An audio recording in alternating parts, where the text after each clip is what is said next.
Passiamo alla votazione per l'elezione del Presidente della Repubblica, a norma dell'articolo 83, terzo comma della Costituzione. È iniziata puntuale la prima giornata di votazioni per il Quirinale, mai così incerte forse nella storia della Repubblica. Capo dello Stato e sorti del governo sono del resto legate a doppio filo. Frenetici gli incontri romani tra tattica, strategia e sopravvivenza. 77 grandi elettori veneti, 50 deputati, 24 senatori, 3 rappresentanti regionali, tra questi il presidente Zaia. Ma c'è un pezzo importante del Veneto nella prima mossa politica di giornata, quando la leader di Fratelli d'Italia, Giorgia Meloni, mette sul tavolo il nome del magistrato trevigiano Carlo Nordio, opzione confermata in tempo reale nel corso della nostra diretta dal senatore commissario regionale dei Meloniani Luca De Carlo.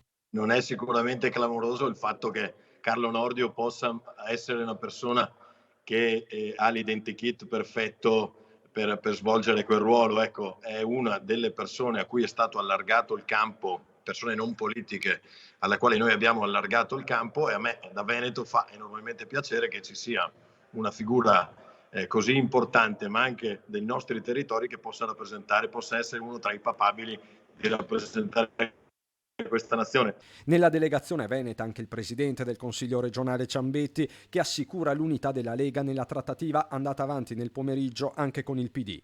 Noi come Lega abbiamo 212 grandi elettori e su questo c'è la sicurezza che si muovono tutti compatti.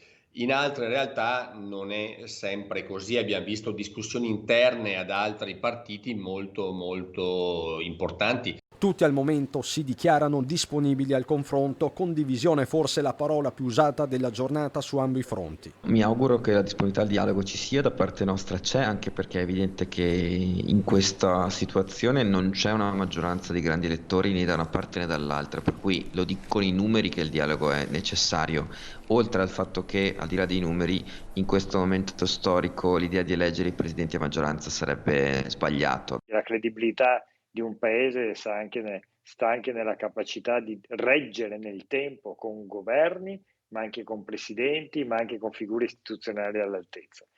Ed è per questo che noi puntiamo anche sulla figura di Draghi. Sembrano salire anche le quotazioni di un'altra veneta, la presidente del Senato Casellati. Il passo indietro di Berlusconi per qualcuno potrebbe essere una spinta verso il colle, ma i giochi sembrano soltanto all'inizio.